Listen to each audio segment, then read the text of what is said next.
I like to always start any kind of framing session with thinking about the questions that we need to be asking. And questions are always good when you're trying to frame. You want to know what's going on. So, the questions that I had, and I'm sure you have, are what words and frames should we use? And we will be doing that tonight. Also, how can we avoid making messages that hurt us? Because that happens far too often. I'm already hearing people on the media talking about the events as capital riots, and they're not riots. The riots have a completely different meaning and a completely different feeling when people hear it. Riots seem spontaneous. This is planned. Also, how do you name the violation of our values without furthering it? So how do we talk about the people who stormed the Capitol and attacked it? And how do we talk about that without using their words and their ideas and furthering their, making this whole event for them even more in the news? And then can we assert our positive message? Again, that caution that in this time, yes, we do have to be talking about what's happened and how this has not been a good point in American history. And we have to put the fine point on it, but we also have to have our positive message. And I think to do that, we're going to be exploring those topics. And then also, just for fun, we've also been hearing about the concept of unity, and we'll talk a little bit about that. But first, I'll hand this over to Lisa, and she's going to pop a poll up on your screen. Yes, I'm just going to put a quick poll up here. You guys, if you could just answer the question. The poll is up there. I hope you can see. Oh, wait, I have to launch it. But they also showed up at his house and protested. So I get a call at 9 o'clock this morning, apoplectic. Okay, if somebody's about all of this. Anyway. Okay. But can you see the poll up there? Yes, thank you for answering the poll. I also ended up sending him the letter. I would say George, you should be able to mute everybody. On mute. Yeah. I know. I can't unmute. I can't. Don't mute everybody because you mute yourself too. So I have to find that one. No, I got it. You got it. Okay. Okay. All right. Everybody's muted. So the poll is only 20 of 33 people have answered it so far. Okay. So we've been hearing a lot. I'll just go in and talk a little bit about unity. We've been hearing a lot lately that unity won't happen because our problem on the left is we don't listen enough to the other side. And listening is always a good idea, and we do need to connect with many constituencies to understand their issues and to communicate with them. There are many different constituencies that we need to do a better job with, and one that we can't forget about are rural Americans, who in general, oddly enough, agree with us on many things. On the other hand, yeah, we can do some listening, but many of us have been listening.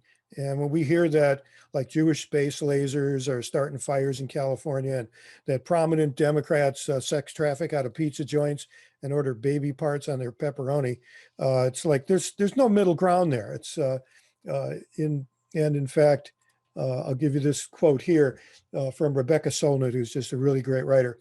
If half of us believe the earth is flat, we do not make peace by settling on it being halfway between round and flat. Those of us who know it's round will not recruit them through compromise. We all know that you do better by bringing people out of delusion by being kind and inviting them by mocking them. But that's inviting them to come over, which is not the same thing as heading in their direction.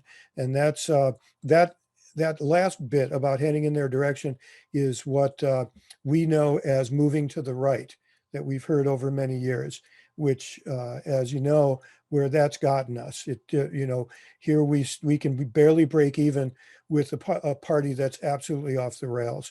So we do have to do something different. And the results of the poll are, I don't think you can see them there, George, but the results of the poll that 0% wanted unity at all costs, 90% of our participants want unity with accountability, and 10% are saying they aren't really interested in unity with us. Why should we want unity with them? So thank you for taking that poll. I'm actually not surprised by the results of that.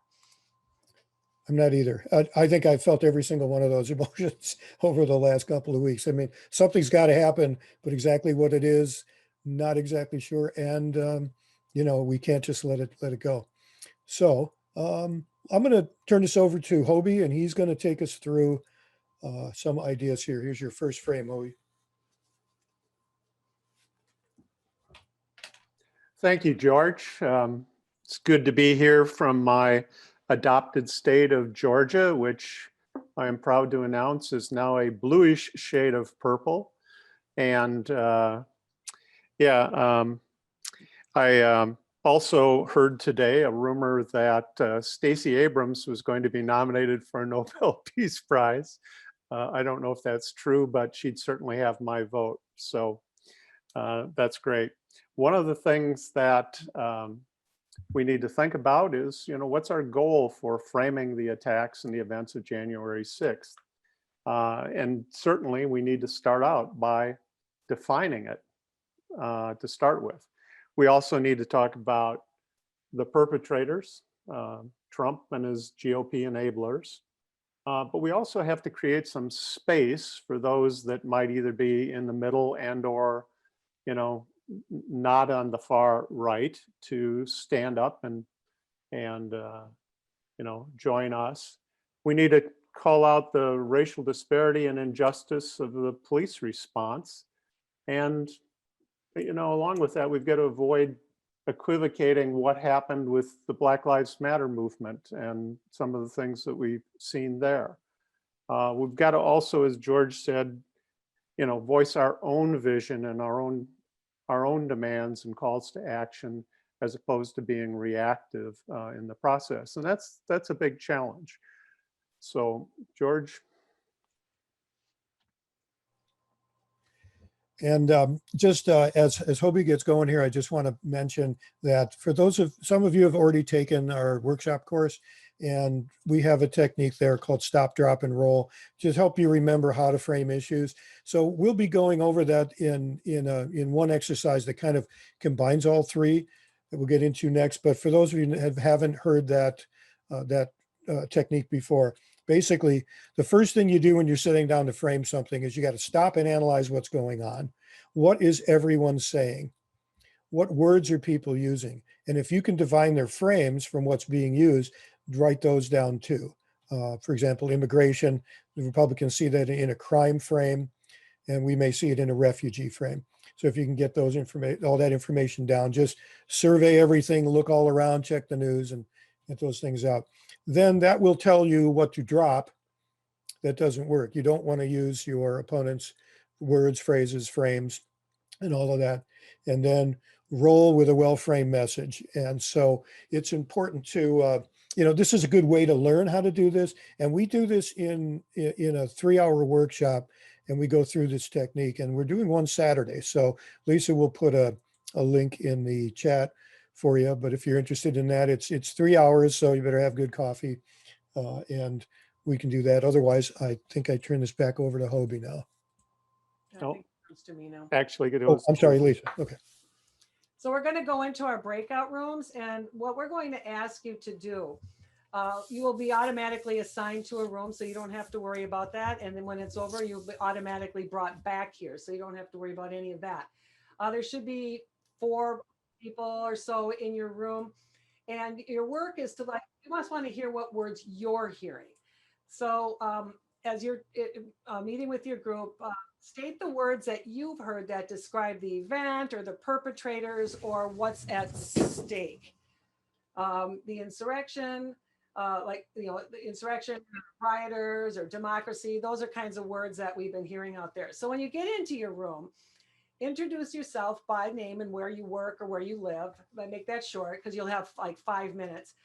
Make sure everyone has a chance to speak. And please identify someone in your group with some good typing skills and access to a keyboard that can type the words you come up with into the chat. And then I'll be taking those words, and we'll be putting together a package for you guys. We're going to send back out to you afterwards. So there is a question whether we have access to the PowerPoint. I'll make sure that you do. But so we'll send that out to you.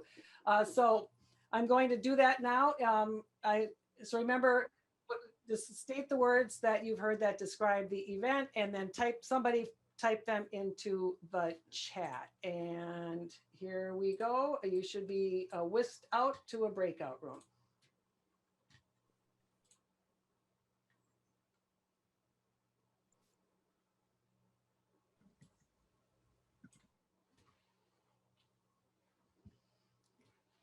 It's like magic. You and Hobie might get moved out to a breakout room too. Okay, this is, I'm unassigned. Hobie has been assigned to a room. so Dennis, you're not assigned to, oh no, they're still working.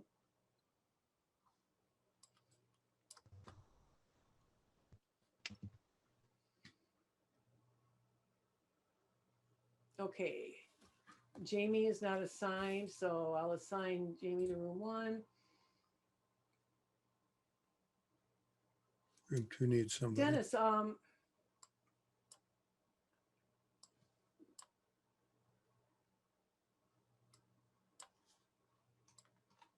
don't know what, oh, there he goes.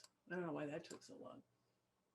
Okay, so Hobie got assigned to room 1. You've got somebody there by themselves, I think, in room 6. Room 6? Oh, no, I'm sorry. No, There's either We're cool 3. there. Room 1 has too many people. I should have assigned Jamie to a different room, but.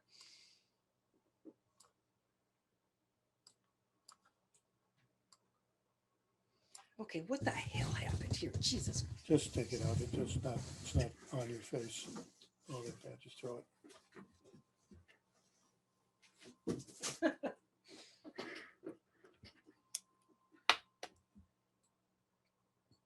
So I'm not sure how to get into, I suppose I just join a room if I want. I think you can assign yourself. I don't know Yeah. how can you see in the rooms? Can you just can you see all the rooms and you could just join one? Yeah, Yeah, if you want to, go ahead. I'm not going to because I'm going to wait to see if people. yeah. I want to join one that's only got like 3 people in it, like Okay. room 7 or 8 or. Oh, John Wexler's in room 8. Might want to go there. I'm going to go in 7. Okay, Linda Hopkins is there.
You can send a message, I I think, already to did everybody. twice. Oh, okay.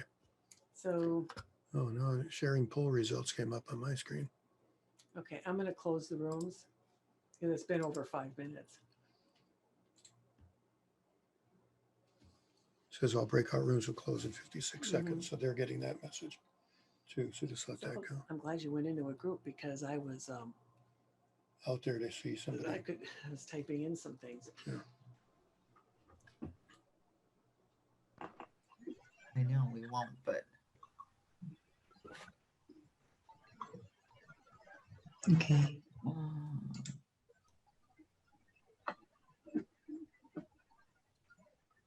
There's Kathy.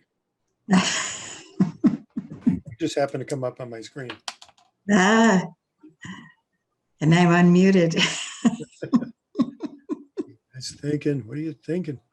All right. What did I do with that now? George, you want to put up the slides? Yeah, I think we're cool with that. Yeah, put up the slide. I'll put the slide up. I think, is everybody back in though? I think. No, it doesn't look like it yet. In the breakout room. Yeah. Okay. Here they come. They're getting back. He's going to throw everybody out in a second or two anyway. So nobody really typed into the chat that I can see. I did. Oh, you I did? did. I don't know where it went then. It didn't come here. So, I think in the chat it only goes in the group chat, right? my God. Oh, Okay, no. well, I apologize. I have mine on a Word document, so I can just cut and paste. Oh, I've- you were smart. I'm typing ours now. I think your chat history shows up for yourself, so we can repaste it now if you go. into Yeah. That'd be great. If indeed your groups were anything like the one I eavesdropped on, I think we'll have 95% overlap between Yeah, I was listening terms that to we it. heard. Yeah. I got a lot of words from there. Some of the So, things we anticipated. Yeah. Oh, I yeah. love how Kim's is so nicely organized. Thanks, guys. Thank you. Thank you. I learned stuff about Zoom all the time. Okay, I'm going to share screen again here and turn Hobie loose, and he's going to get after some of this stuff. And let me find my screen again. There it is. And Slide 8. So I heard some good discussion in our breakout, as I said, all sorts of different words. But one of the things that I did 5 days after the January 6th event is I went to the New York Times, Washington Post, and Fox News, and I did a frequency analysis of the terms that I was hearing in the headlines. And as you can see rather quickly, what we see is Capitol and riot are describing, what happened in the most part. Other words that, like mob or coup or extremists, occurred at a lot lower frequency. I don't know whether that's indicative, but it points out one of the things that can happen after a crisis, and that's that we adopt language very, very quickly, and it doesn't take much time to actually have a term get entrenched into our vocabulary. In our group, we heard things like things at stake: national security, our democracy, our political sanity, people's lives. All of those terms are interesting, but it's important to say which ones make the most sense. Now, one of the things I want people to remember, and I would just say this first, I'm sorry, that I'm tired. I'm tired of the pandemic. I'm tired of the isolation. The election was stressful. The post-election here in Georgia was something else. The period between the election and the inauguration is exhausting in a way. And, the reason I'm saying that is because most of us kind of want to go, oh, let's just get this behind us. Mm-hmm. And that was the unity question that we were hearing before. But I want everybody to remember, what actually happened, and let's not minimize it. This was a pre-planned coup attempt by a group of armed right-wing militants and white supremacists that attacked our country and tried to prevent our Congress from certifying the election. It was an effort that was, if not created, certainly enabled by Trump and many people in the GOP. And pipe bombs were planted and people died and the process of our government was disrupted. What would have happened if they had succeeded? So I am at this point of saying, I'm not going to let my fatigue overcome, the right thing to do at this point, because if we don't deal with this, it's likely to come back and haunt us again. And hang on 2 seconds while I do a technical thing here. Next slide, why don't you go, George? So there's 3 groups of terms that we want to talk about. What we call the event, who are the participants and what's at stake. And if George doesn't mention it, I will, that a lot of this work comes out of work by Anat Shankar Osario, the Voting Rights Lab, Lake Research, and others. And so this isn't, just the George and Hobie show here.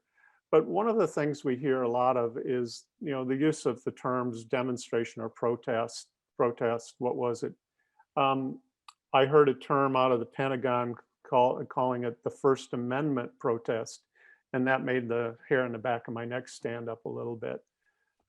Following George's kind of drop and roll or replace and embrace, we're advising moving from demonstration or protest to using the word attack. And the reason for that is that, words like protest legitimize the actions. Same with the word riot. Riot is just a bunch of, good old boys or boogaloo boys that got out of control. This was a planned attack. And by adding the word planned, we then have to ask who is responsible for that. The word I heard in the group, the word sedition, seditionists mentioned. And I heard also the idea that what we needed to do was define the terms or what was the legal meaning of certain words. In this case, we're not concerned so much about what is the legal interpretation or the actual word, it's the impact of the word. And insurrection looks like it may have already stuck, but more harsh terms like a war against our country or an attack on our country or an attack on the rule of law are probably more direct language. And insurrection, like the word revolution, can be looked at as overcoming injustice. And then again, to George's point, stop the steal, protest, or stop the steal. We're just not going to say this at all because it repeats this big lie and furthers that big lie, if that makes sense. So next slide, George. What do we call the perpetrators? When I was typing this, I misspelled perpetrators and I put an I before the A there, or after the A there. And maybe it had been, a Freudian slip or something like that. But we've heard terms like protester. It's more important to describe the people there for the acts that they were committing or who they were. Right-wing militants, terrorists, or white supremacists. Again, protester legitimizes that action. As does mob, because a mob sort of just is a bunch of people that got out of control. Patriots, yeah, don't make me throw up. Domestic terrorism is one of the ways we can describe the people that, were there. Pro-Trump or pro-Trump supporters, no. We're going to eliminate the word Trump from our vocabulary.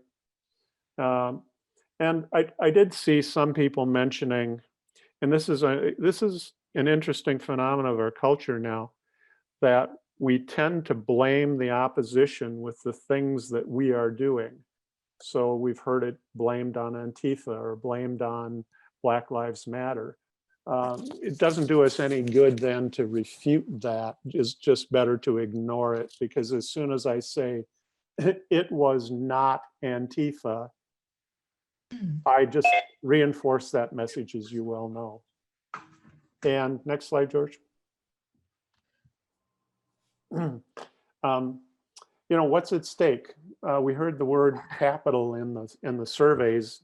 That's a location, and it was certainly where it happened. I sort of feel like the Capitol is just a building, and yes, it's a symbol, but it's abstract. And as some other terms are abstract, I would still refer to it as what's at stake: our democracy, our homeland, our Constitution, our country, to bring it into those terms, because those terms have been used more and they're more vibrant than just the Capitol. Of course, it was an attack on our election, but again, I think we just refer to things as a free and fair election. We use the rule of law.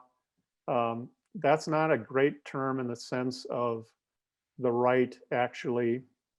It's an important term. We need rule of law in order to be able to support democracy, but emphasis of rule and law tends to then underscore the right's penchant for wanting to punish anybody that gets out of line for anything. Stolen election, again, we're not going to use that term.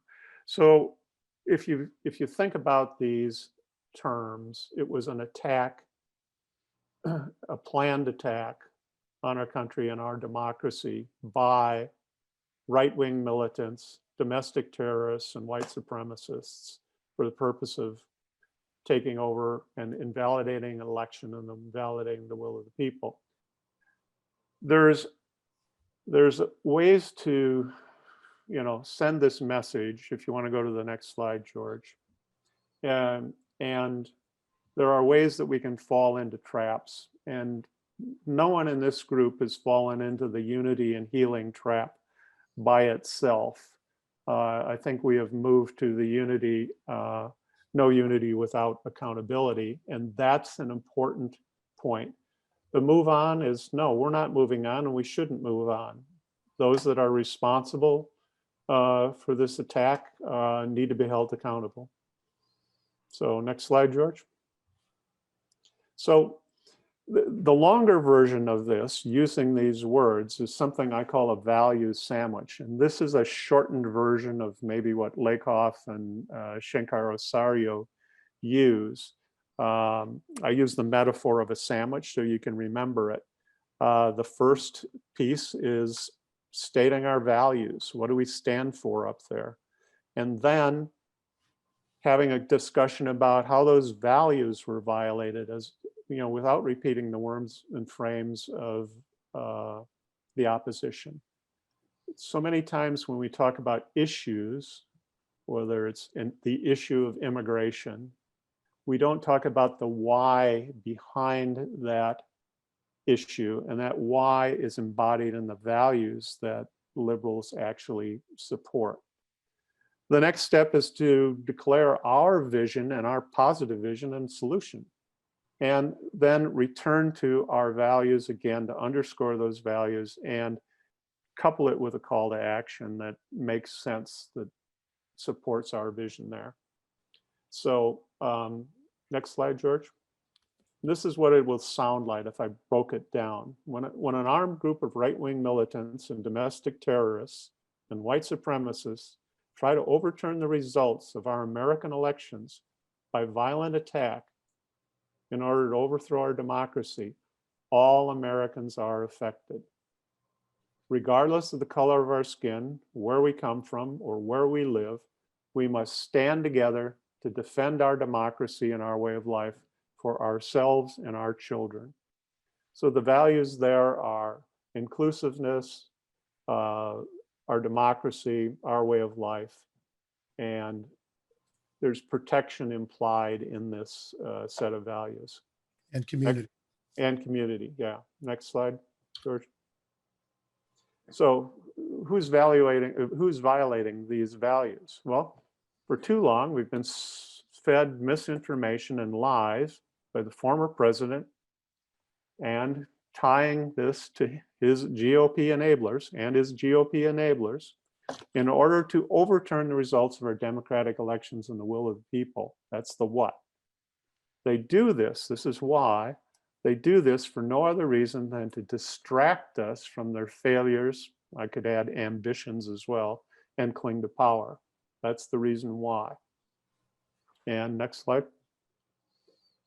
What's our vision? Our vision, our democracy comes from free and fair elections that are determined by the will of the people and the rule of law. We must hold the president and those who enabled him responsible and accountable for these deadly and abhorrent attacks. So next one. We go back to the vision. Now's the time for all Americans, community, to stand up for each other, the rule of law, and our democracy. And then the call to action, which is to contact your senators, ask them that the president must be impeached and never hold office again. So I hope that makes sense. That's the long version. What's the short version?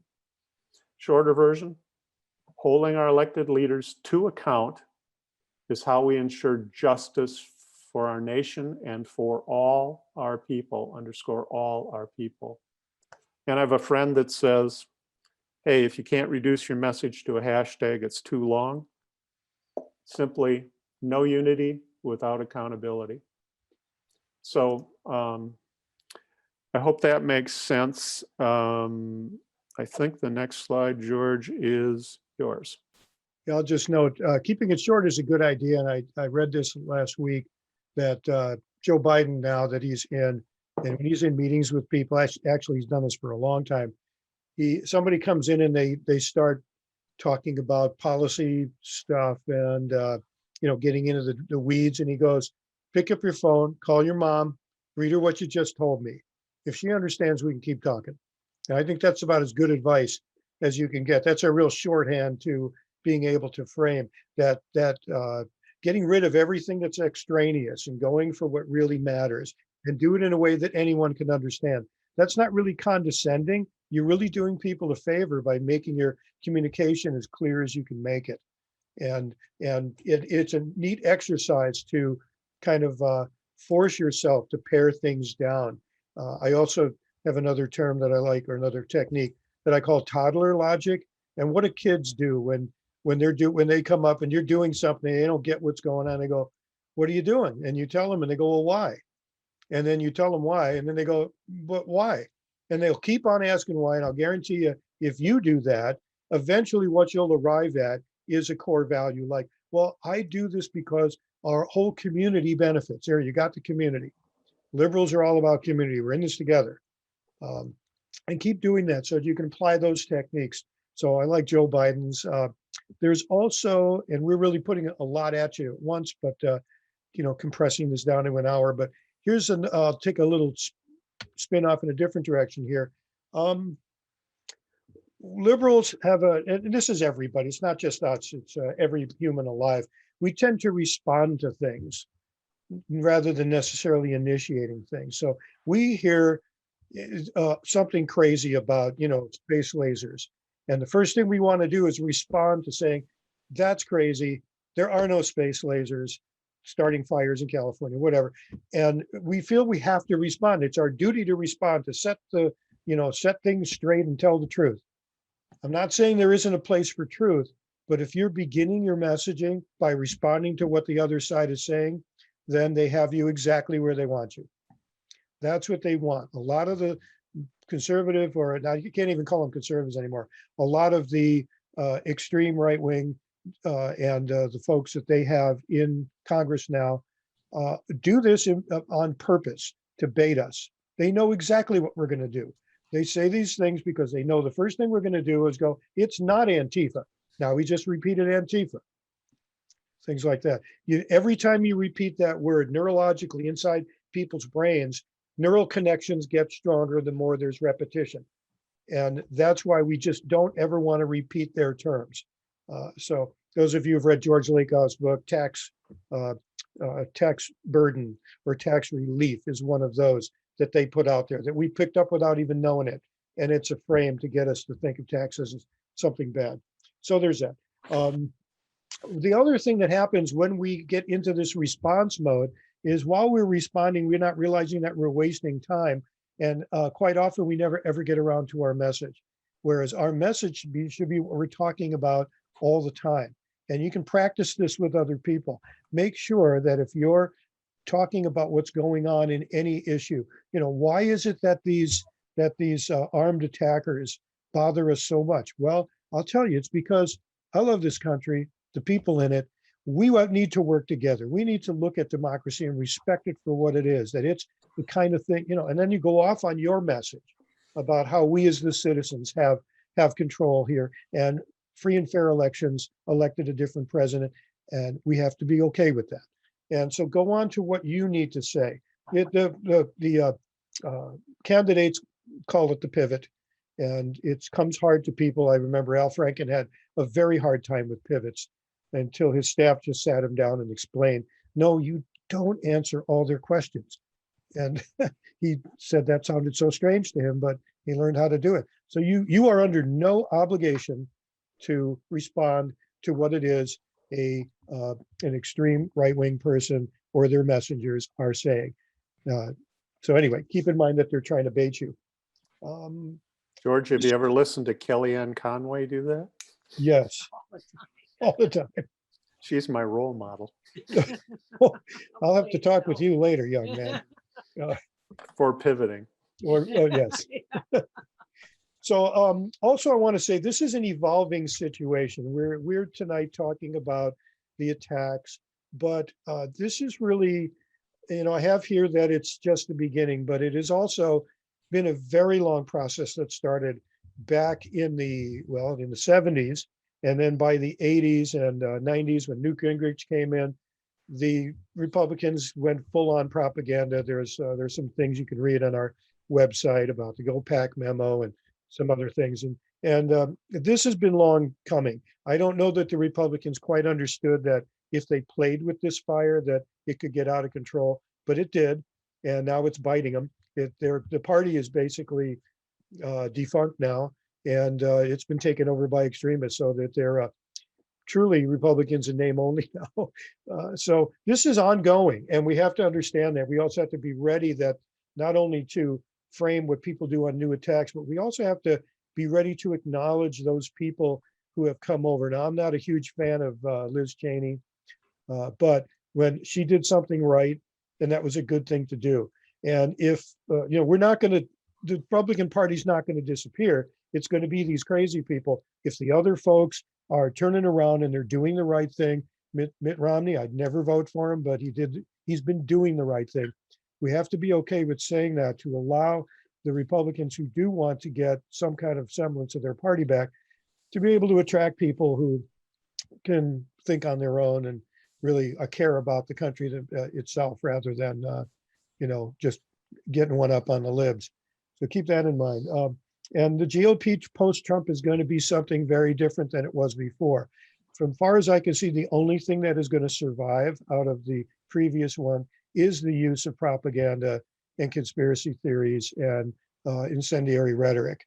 A lot of conservative policies from people who used to be, somewhat responsible conservatives, that stuff's gone. So keep that in mind. And again, lastly, keep in mind that we want to invite voters to come back to our worldview. So one thing that I do when I'm talking to somebody who's not of the same persuasion I am, I'll go, I want to hear what they have to say.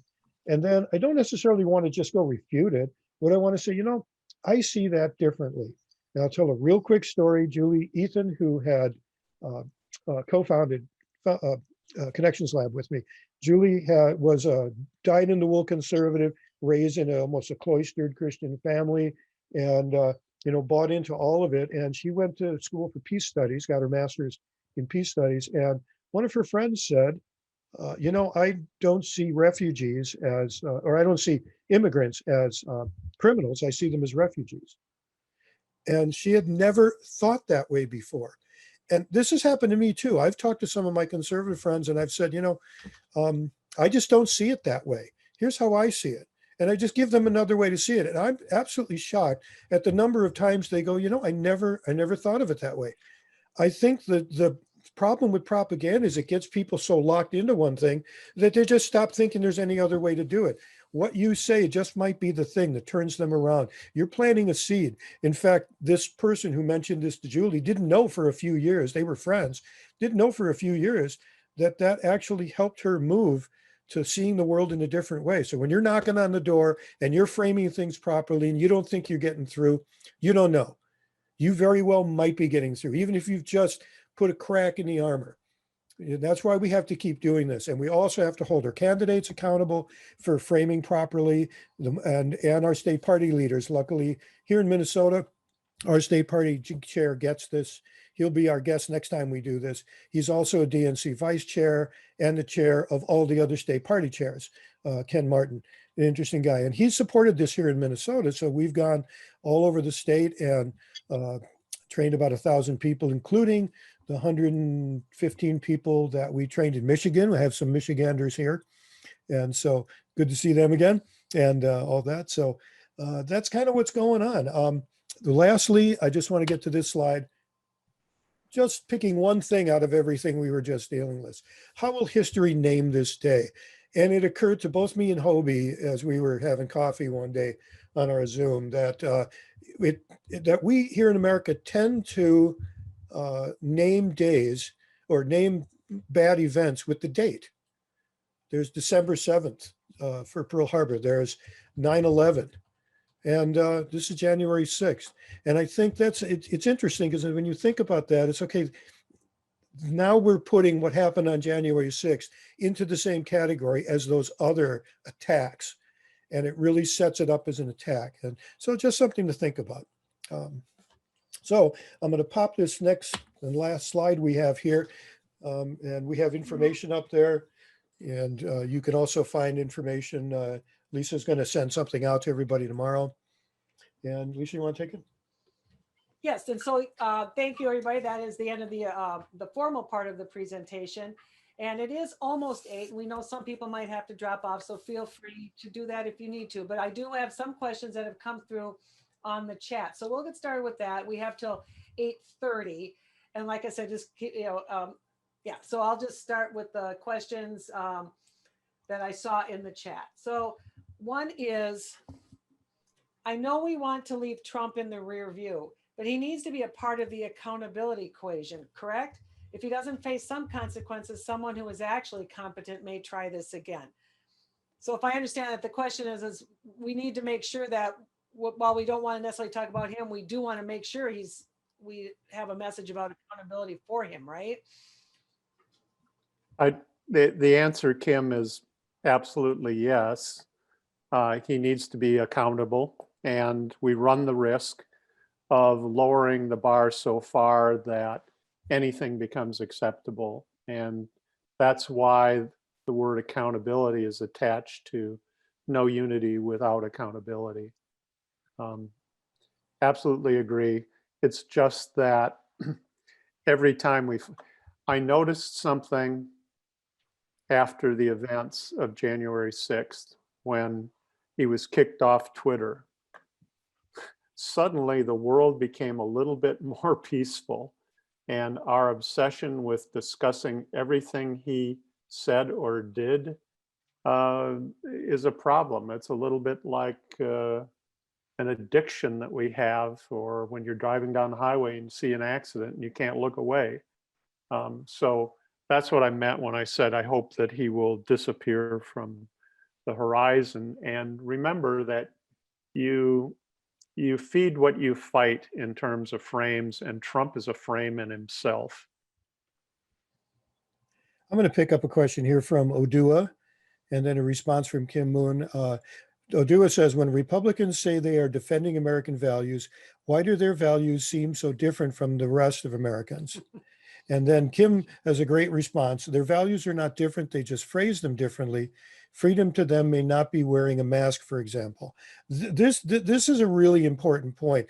We go into this in much more detail in the 3-hour workshop, but uh, though there are separate values that liberals and conservatives use and prioritize, there are also sets of values that we share. And like, I don't know too many conservatives who don't want their children to get a good education. In fact, where we're at, in many cases, you'll find that the reddest districts in your school districts have support the school levies. So, there's that. But it is surprising how many values we do share. The thing is that the Republican Party has switched people as distracted from values that they know that people share with us, to be thinking about other things, the social issues that they want to distract people with.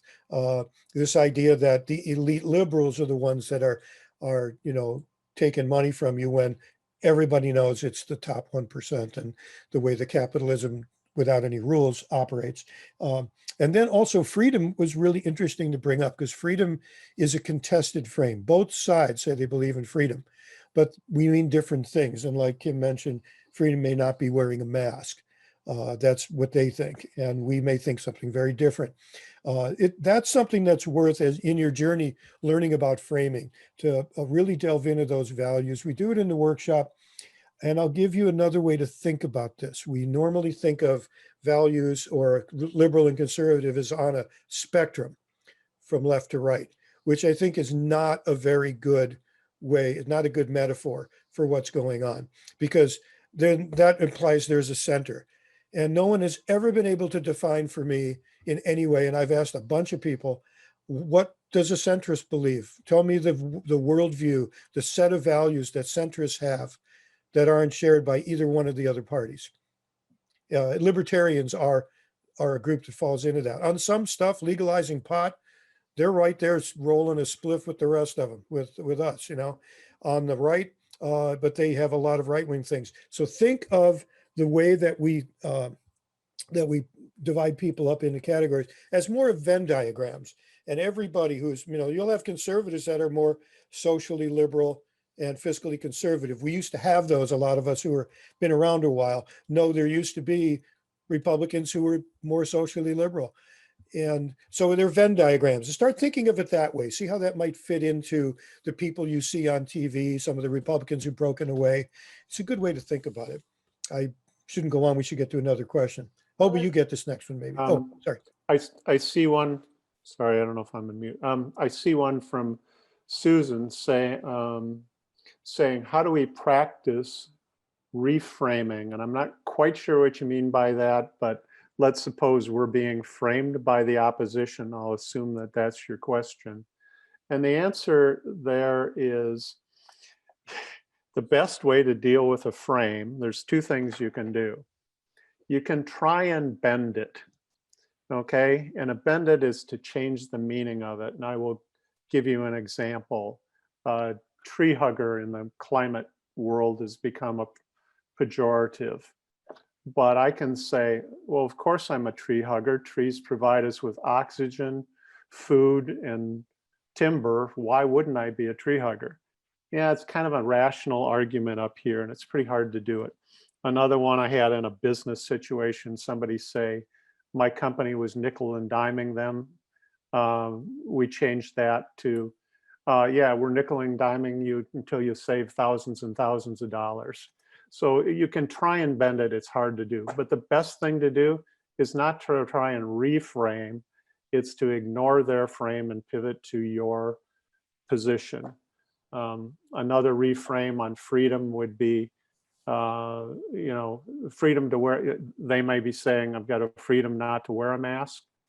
You could try and bend it to freedom from disease, or freedom from poverty, whatever, freedom from as opposed to freedom for something else. I don't know if that helps, but in general, ignore, pivot, and go with your own vision and position. And Carrie's asking, can we take their values and spin them around to our position? I've dabbled with some of this messaging. I may ask you to say a little more about that. In general, we say no. only because by even going into the frames, their value frames, you're now arguing from within their universe. Think of frames as a script in a way. In a script, there's a location or a setting. There are actors. There are roles that people play. And within that story, certain things can happen. So for example, if I'm talking about going to a fine restaurant for a dinner with Lisa, and an elephant walks in the room, wait a minute, something doesn't fit there. That elephant doesn't belong in that story. And how that applies to what's going on here is that stories constrain the discussion. A frame basically is a story. It's a way of thinking about a particular issue. And within that way of framing things, there just are things that don't fit. It's hard for you to get in your message. And it'll be very hard for you to do that. But also the other thing is by staying within their value frame, it also will get their value frame to be stronger inside their head, physically stronger. The ideas are literally physical. But Carrie, you may mean something different. You might be saying that those values that you know that they have that might agree with us. Right. Can you hear me, George? Please, yeah. Okay, so here's an example. Oh no, you froze No, up. she froze up. Yeah. Oh, shoot. Oh, No, you're no, good you're okay now. now. You're good. Yay, you're back. Good. Okay, so here's an example that I've noticed. I feel like the right had put forward like they own God, like the whole religion thing. We own God. And so with Biden, I feel like he flipped that right around without talking. You know, he's like, I'm going to church where, you know the whole thing. I can see you're nodding your head. So I've dabbled with that, like starting to just slowly say, thank God, like slowly introducing. And then all of a sudden I can start to talk freely about God. And then I can start to talk more about taxes with church, the church tax incentives and all of that. And I feel like, I think it's kind of working, to take that away from them, take a strong point and say, yeah, you don't own that. We have that too. Yeah, that's kind of what I thought we were getting at. And that goes back to those contested frames. So yeah, God works on both sides. Freedom works on both sides. Yeah. There are many others. And so, yeah, in that case, you absolutely must, because we need to take back these frames. And that's a perfect time to say, well, I hear what you're saying about God. Here's how I see it. Or I hear what you're saying about freedom. Here's how I see it. Just calmly, another way of looking at things. But yeah, so thanks. I kind of thought that's what you meant. Thanks. There's another question that was up higher. It's how do you tell people that show courage, but you don't believe in their politics? And I believe is when you were talking about Mitt Romney and Liz Cheney and those kinds of things. Hobie, you want to grab that one?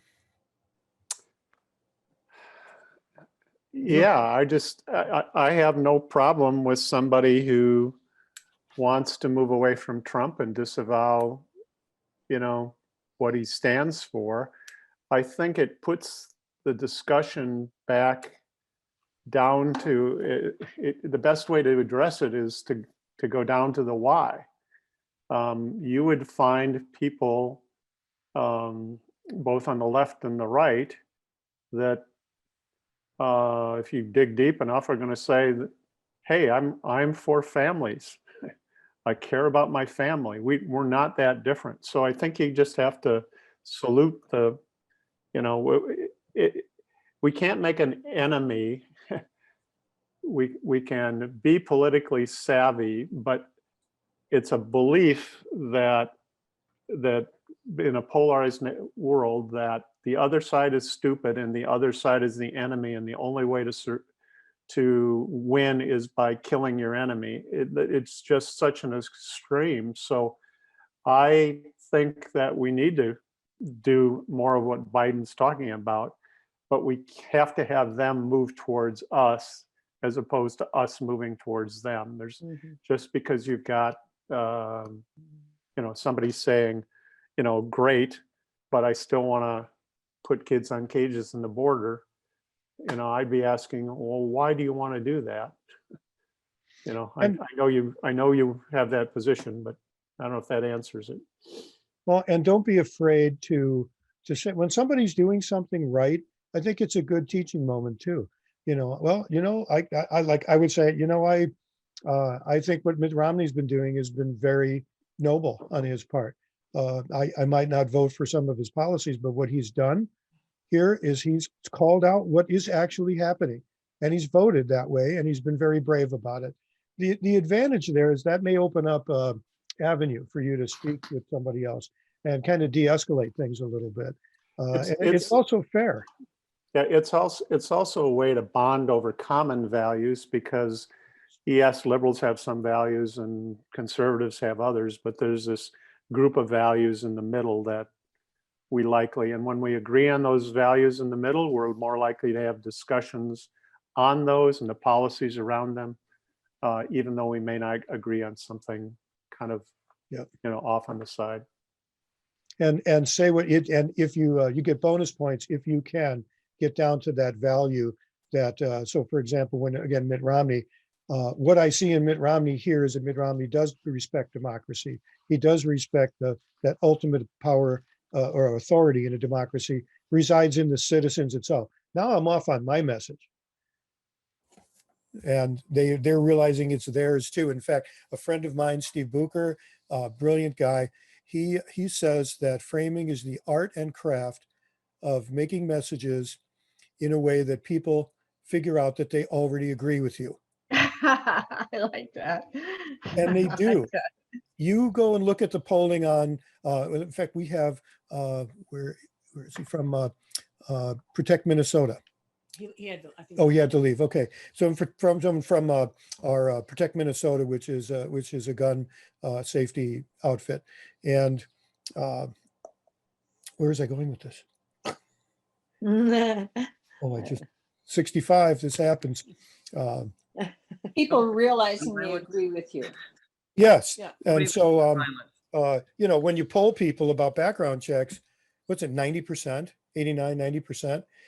You talk to people in rural areas about the fact that their clinics are closing and that's not right. There's something we can get together on. So I don't know, just another way to look at it. I think George, you pulled that frame from your cold dead hand there. I did. Remember the guy? I'm old enough to have seen him do that. We did have another. George, Yes, Lynn. I'd like to offer a real brief example of how reframing worked for me. A couple of years ago, I was getting ready to teach a class at the U, met another teacher. He was an Afro-American gentleman, and he had been a longtime Republican. This was just after the 2016 election. And he said to me, "Oh, they won't let me near the place," meaning Republicans. "Oh, they don't want me in the party." And then he turned to me and he said, "But who am I now that I'm not a Republican?" And I was just listening to him all this time, listening. What kind of person are you? And then I turned to him and I said, "Well, you're an independent voter. You make up your own mind." And he got this big smile on his face and he said, "Yes, that's what I am." That's great. You helped him figure it out. Linda knows of a lot of what she speaks. She worked in the White House for a while, and is one of my favorite folks. We know her. We're in a Toastmasters club together. So there's another question here about from Richard Garnett. Is it asking, do we work with indivisible national or groups on framing and messaging? And the answer to that is yes, we do. And as a matter of fact, George has been talking with some people from Indivisible to see if we can work out something like we have with the Minnesota Democratic Party to help subsidize some of this work so we can make it either really inexpensive or free as much as possible, like things like this. We also do workshops. That was another question that popped up. We do workshops. We actually have a 3-hour workshop on Saturday morning And I'll send that information out. I know there were some people who signed up for this who also signed up for that. So there may be some people who were planning to already planning to attend on Saturday morning. It'll be on Zoom. So I'll send out that information if you're interested in learning much more in depth on framing and the brain science behind it, and then getting some practice in on doing it. So, and then like George said, we have Ken Martin, who is the chair of the state Minnesota State Party, DFL, and the chair of all of the state party organizations in the country. We will be interviewing him on March 1st. So we'll be sending out some information about that too. Can I also mention that question about working with other groups? We do our 3-hour workshop, and generally, we will do that for groups. In fact, Kim and who else from Michigan was at our, somehow people at Michigan CD11 Indivisible found us online. Michelle Palace found us online and brought us to Michigan. We're obviously not going anywhere right now, but hope to in the future. But wherever you are in the US, if you've got something going, I like doing our 3-hour workshop with a group of people who are normally meeting together. So we're doing one for a Senate district here in Minnesota coming up in a couple of weeks. But we would do this online anywhere. Our 3-hour workshop is basically $25 a person. That's pretty cheap, but we do that. And we don't, if your group has people who can't afford it, we're not going to keep them out. And, we'll make sure that all works for you. But the advantage of doing that with your group is that anybody who's in organizing knows it's all about community, keeping your community together. One of the best things you can do in your community is have them all in the same headspace for 3 hours, learning something together. That's a skill that they can talk about together and check each other on. In fact, that's what happened in Michigan, and that's why the Michigan folks who brought us out there have gone on and they're doing what we're doing in Michigan, and they're doing a great job of it. So I like to do that. So if you want to do that, contact me. Our contact information is, I don't know, is it still up on the screen? It's up on the screen. I'm sorry. Hello, everyone. Oh, you just took it down, but Yeah, I did, didn't I? We'll send that information out. We'll send it out to you tomorrow. And, but yeah, I'd say there's also another aspect is that in the workshops, you would learn about framing and that sort of thing. Learning about it, and Lisa likes to say this, learning about it and doing it can be a tricky jump. And so it depends on what you're trying to accomplish. If you're trying to educate people in general, or you have a specific candidate or issue that you're struggling with that you need to frame, that requires kind of maybe some one-on-one kind of stuff. And my example out of this is George and I always play bad frames across the net. What's the worst frame you've heard recently? One that comes to mind was the People's Bailout campaign. And I found the source of who had created it, and I pointed out, maybe you could have used a different name for your campaign here, because bail, what is bail? Bail's associated with getting people out of jail. And so you're saying that we need to get people out of jail subconsciously here. And it's easy sometimes to see what's right and wrong, but to actually create it is something different. Let me state that a little different way. Words have baggage. You want to make sure when you're using words that you open up all the suitcases and see what's inside. It's always important to think about what different ways that word can be understood by people. So. And Carrie asked if we provide editing services for long written work. So why don't you contact us outside of this and call George. He's worked on things like that. So give him a call, and you guys can work something out. Both Hobie and I have worked with campaigns before, and either one of us are available for that. I'm speaking for you, Hobie, but it's something that we can do. Well, Are there more questions? I don't want to cut anybody off here. We have more questions there. No, I didn't see Hey, more questions in the Does chat. anybody want to go off mic and say anything as well? Yeah. Yeah, now you off can. mute. We're only, yeah, we're down to a very manageable amount of people, so.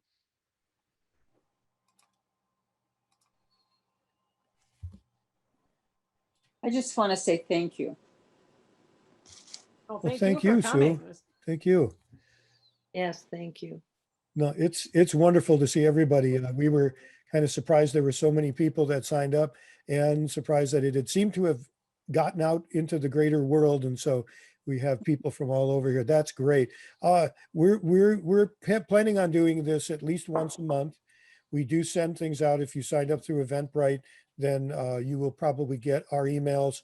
If you do and you don't want them, unsubscribe. But if you don't want to unsubscribe, feel free to tell other people about it. Get people from your group to come in. We just love it. And if you've got something that's going on in your area and you have questions about it, we just love to hear from people who we've met with. It's tremendous fun, and we always learn. Hey, George, I have one quick question though. Okay. For someone like me, I have 2 little kids at home who, for whatever reason now, they seem to follow the news. They ask questions. Of course, okay, one is 13, one is 11. You try not to. Sometimes I get sort of confused because I feel I don't know the best way to explain. Is there a way you can make it maybe less traumatic for kids because they hear it?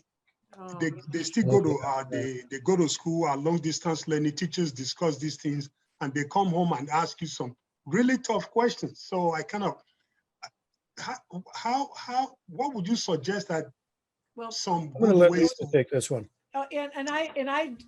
It's tough because you know your kids better than anybody, and you know how much they can take. What I do know from being working in schools for years is typically when things like this do come up that affect so many people in our country and those kinds of things, schools do talk about how they're going to present that to kids and at an age appropriate level. Okay. And and I'm not sure, I know you live here in Brooklyn Park, and so I'm not sure if your kids are in Osseo schools or in Okehennepin schools, but I would maybe, if you can, find out what the teacher is talking about. And sometimes they will help parents with age appropriate ways to talk to their children about really tough issues. Because this is tough, and it's, there might also be some things online. When we talk about framing, it's mostly for adults.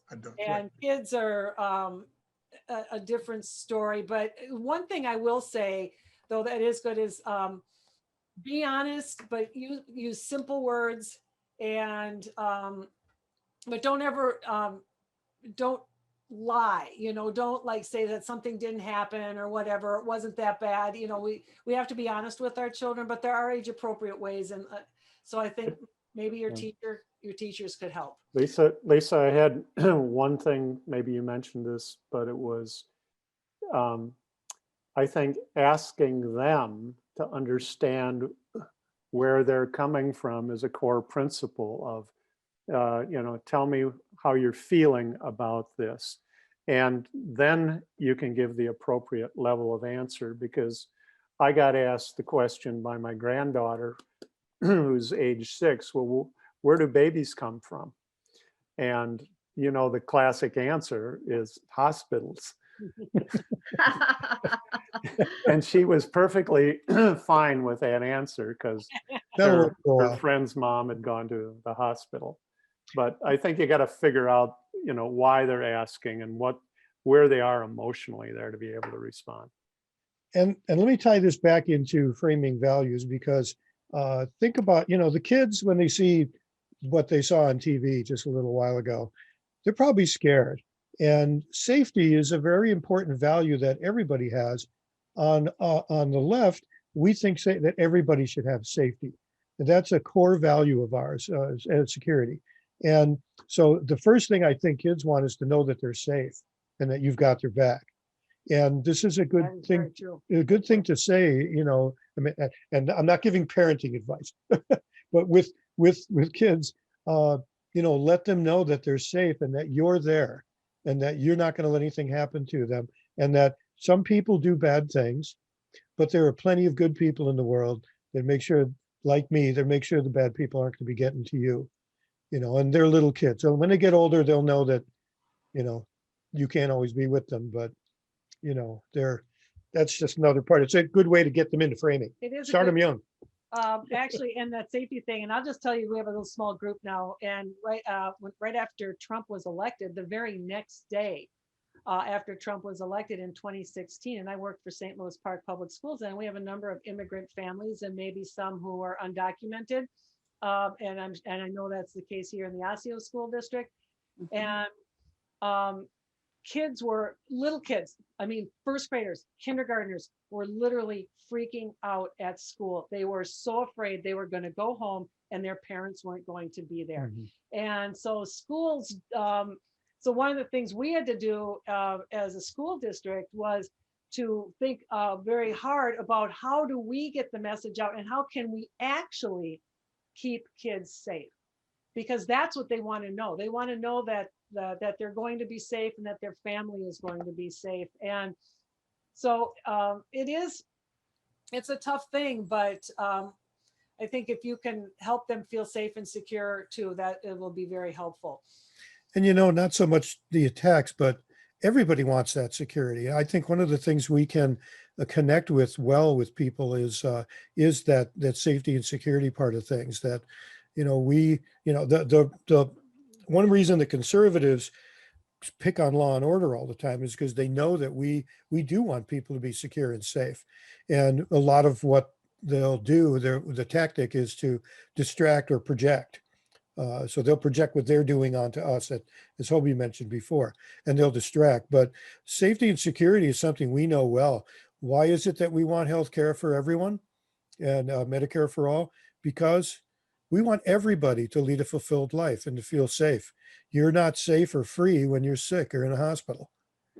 So things like that. Just, one nice thing about getting back to the values, the core part of that, and always relating those values to people and what people are doing and how it affects people, is that people then, the values come out and they know you care about them and they can instantly relate to it because they're people too. That's why as a framer, especially as a candidate, you need to become a collector of stories.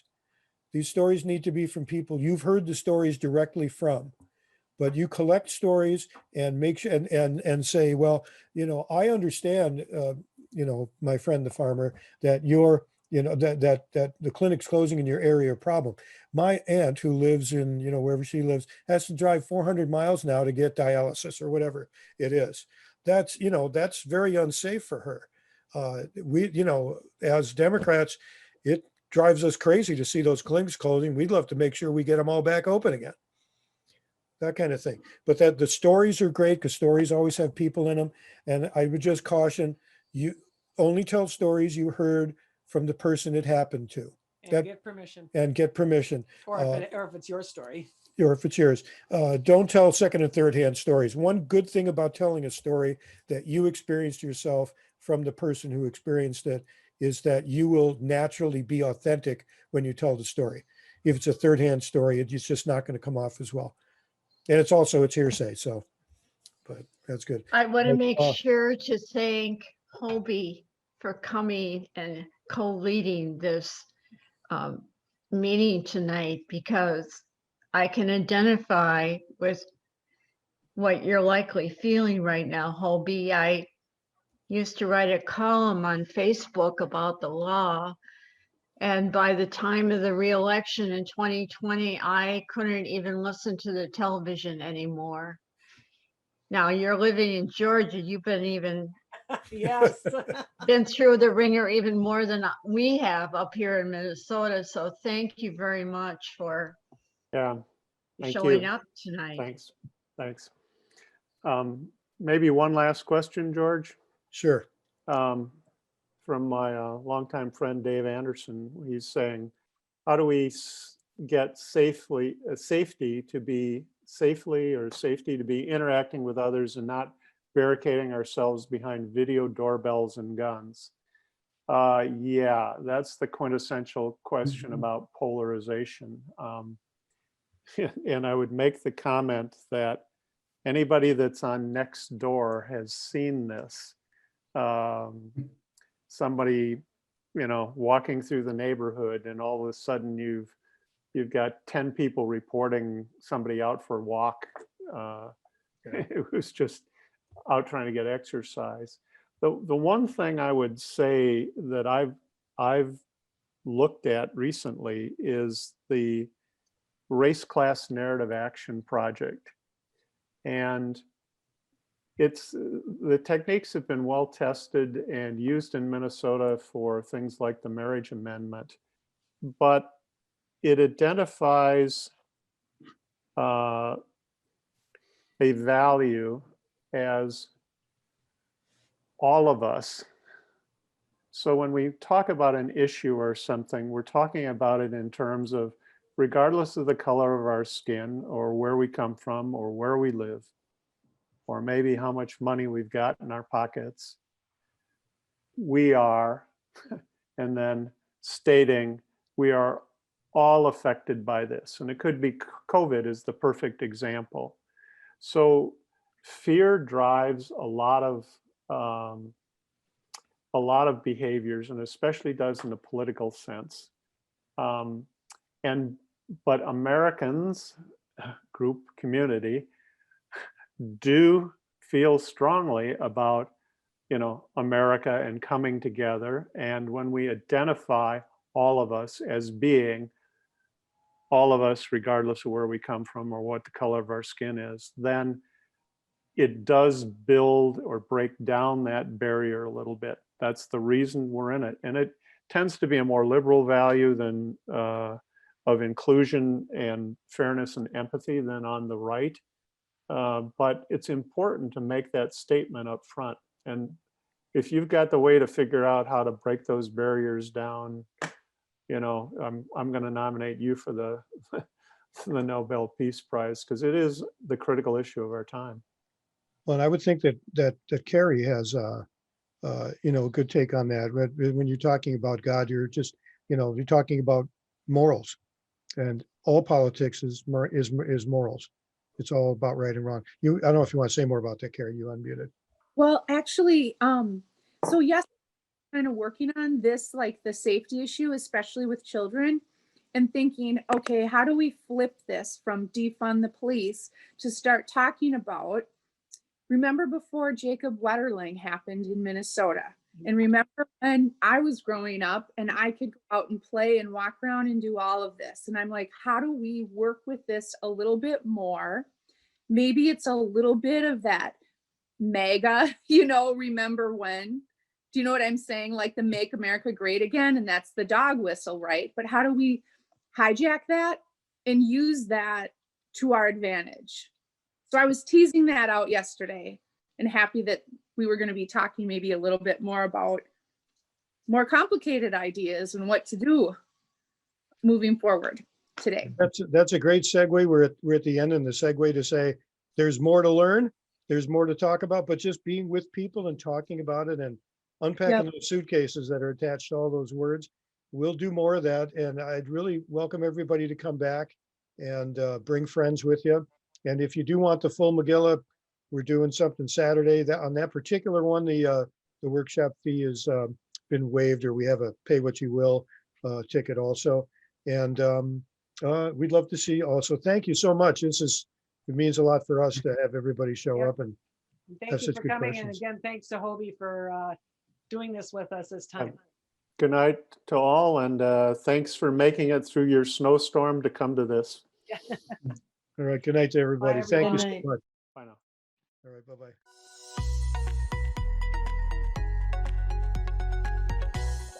connectionslab.org